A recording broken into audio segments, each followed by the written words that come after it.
Hello and welcome to my channel and welcome to another Game of Thrones reaction, pre-recorded of course, with a little bit of waffle added afterwards. Episode 7 of Season 6, The Broken Man. So much happens in this episode I can barely wrap my head around it, but it's majorly a setup episode for what is undoubtedly to come, which is the retaking of Winterfell by Sansa and Jon and his armies. Because they spent a lot of this episode dealing with Jon trying to rally as many troops as he can, going to various different places.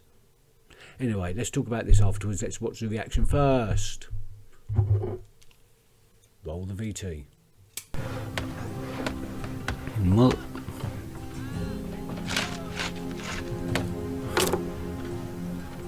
What's going on? Oh, a little marketplace. Hey, come on, put your back in through it. And you lot, come on, get a move. Go. They're the High Sparrows lot.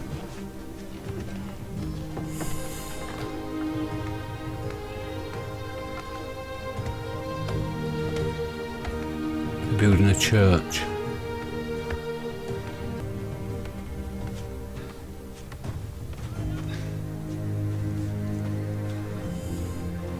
Poor sod has to carry it on his own.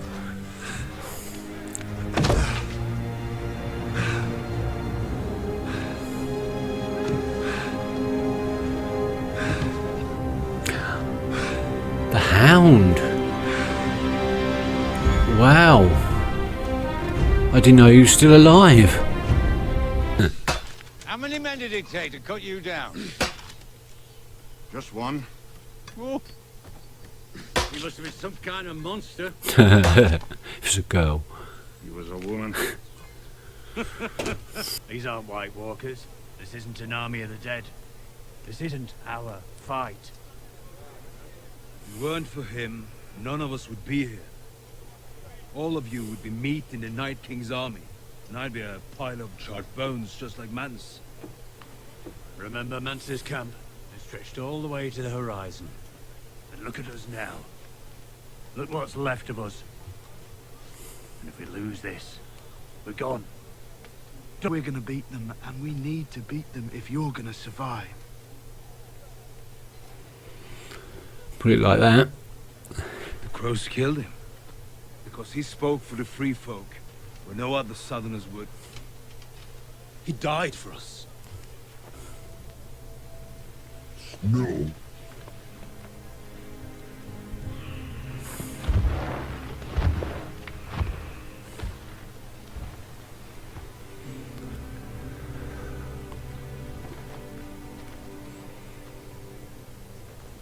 I want to see Ramsay Bolton's what's the word for it? I'm sure they'll come. Comeuppance. You're not clever like your southerners. We say we'll do something. We do it. And while I'm not a bloodthirsty type of person, I do hope Ramsay Bolton's comeuppance is as brutal as some of the things he's inflicted on people.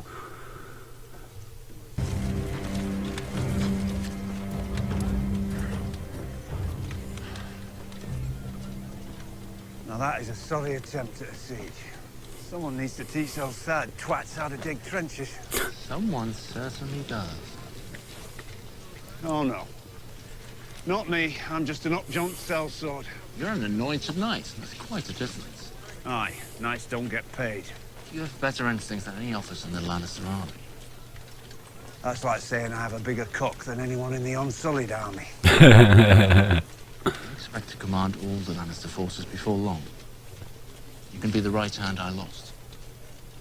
Lothar, is it? Sir Jaime. We didn't know you were coming. Because you didn't set a proper perimeter. You just allowed 8,000 men to approach unchallenged. Good thing we're friends. Edmure is a prisoner of House Frey.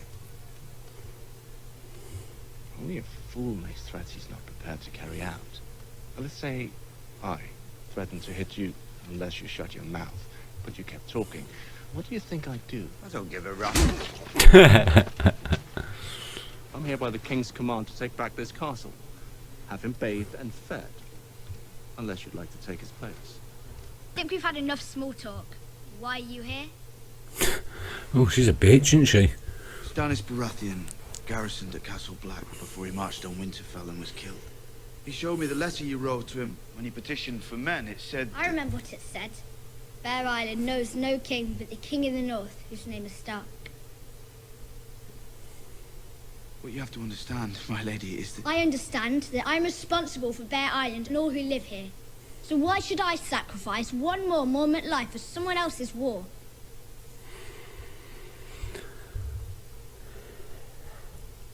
Same thing as Please, my lady. the wildlings. I understand how you feel. I don't know you, sir. Davos, my lady of House Seaworth. You needn't ask your maester about my house. It's rather new. Your uncle, Lord Commander Mormont, made that man his steward. He chose John to be his successor because he knew he had the courage to do what was right, even if it meant giving his life. Because Geo Mormont and Jon Snow both understood that the real war isn't between a few squabbling houses. It's between the living and the dead. Yeah. And make no mistake, my lady. The dead are coming. The dead outnumber the living. Is this true? Your uncle fought them at the Fist of the First Men. I fought them at Hardhome. We both lost. As long as the Boltons hold Winterfell, the North is divided. And a divided North won't stand a chance against the Night King. The You want to Night protect your King. people, my lady, I understand. But there's no hiding from this. We have to fight. And we need to do it together. I wonder what the Night King is. Thank you, my lady. How many fighting men can we expect?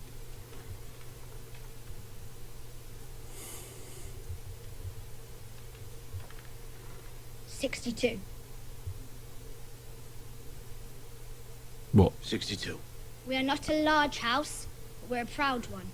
And every man from Bear Island fights for the strength of 10 mainlanders. If they're half as ferocious as their lady, the Boltons are doomed. 62 is 62. We have hungry mouths here.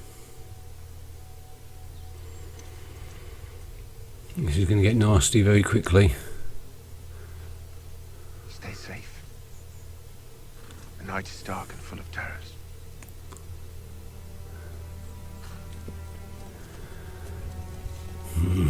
Right, he's going to be on the lookout, isn't he? The Hound doesn't like being threatened.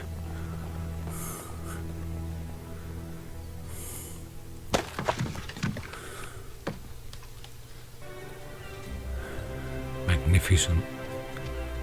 Uh-oh. Be careful. Be careful. That could be the woman. Sweet girl. The wench. It is. Oh!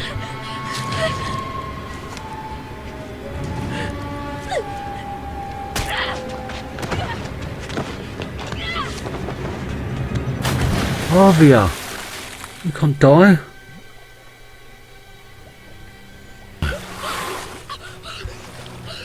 Get to a doctor, get to, get to someone that can sew you up.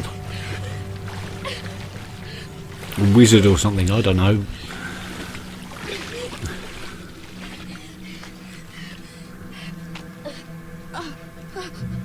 I know it's all infected as well.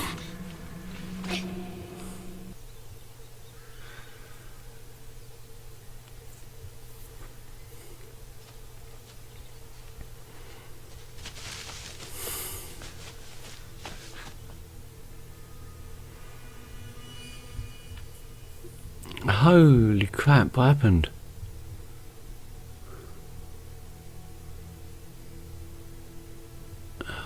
They just slaughtered them all.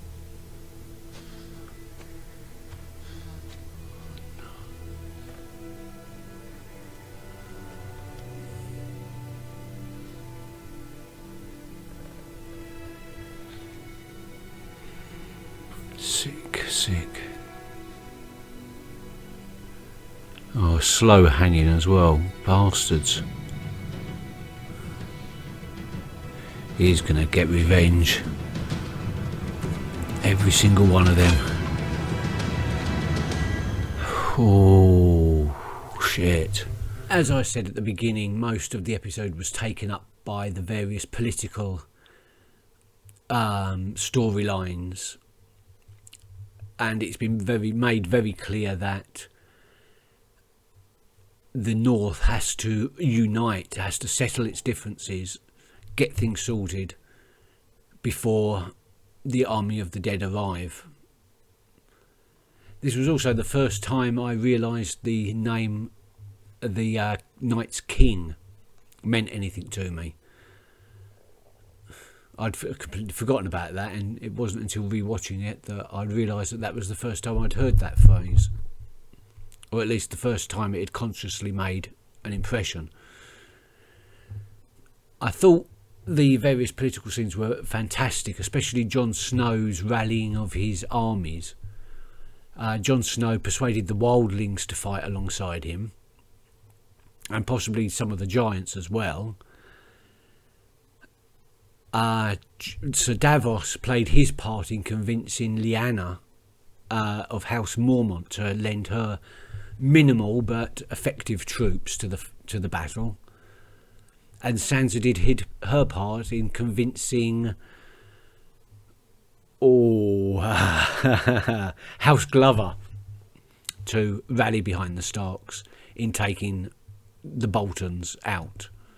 The Boltons are by now considered a liability, as is Walder Frey, I think, because his neutrality, his self-serving interests are only going to further divide. But we get to see the Hound again. I'd thought he died, and that was great. Sandor Clegane, always been a favourite of mine, despite his obvious despicable past. He protected Arya when she needed it, even though Arya was at the time plotting his murder and fully openly admitting that she wanted to see him dead. He still protected her, maybe for selfish reasons, but he started to change, and now he's been accepted into the church, or he's been accepted into some sort of faith. And oh my God, is he going to get bloody revenge on the troops? I think they're called the Brotherhood Without Banners that did this to him. Awful. And we also get Arya. Oh my God, Arya stabbed. Of course, I know the outcome of that, but it was a shocking moment all the same. I really thought that we was going to lose one of the most beloved characters in the show.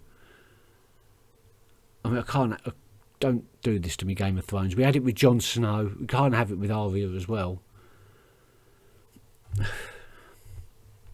But for me, the broken man referred to Theon, who was broken by Ramsay in the most horrible way possible.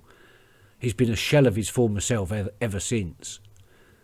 But Yara's taken him over to, well, I don't know where she is at the moment. She's Volantis. They've escaped to Volantis, away from Euron. And isn't it funny how Daenerys features in their plans again? Yara's plans are a lot better than Euron's. Euron just wants to marry her and forge an alliance, whether she agrees to it or not, it would seem. But Daenerys isn't that sort of person. Daenerys is far stronger than that. And I think Yaris's plan to just ally herself with her as a friend, I think he's going to do a lot more. And in exchange for the Iron Islands, which Daenerys doesn't really need if she's going to take the Seven Kingdoms, yeah, I think Yara's got the best plan. Can't wait to see that. And her encouragement of getting Theon to come out of his shell and regain some of his former personality. It shows that she truly cares for her brother. And yeah, I still think Yara is a brilliant leader, well worthy of the title. And the sooner she takes the Iron Islands back off of Euron, the better. A couple of scenes whose implications I wasn't aware of at the time, which did make me curious, was Marjorie sending her grandmother away back to Highgarden. That was the first time again that I realised that Marjorie was playing the game. She was just playing the sparrow along. Before that, I hadn't really considered that option. And also Sansa sending a letter of help to Baelish. After her confrontation with Peter in the barn, I really wish she hadn't have done that. But she did what she thought was the best again. This usually ends badly.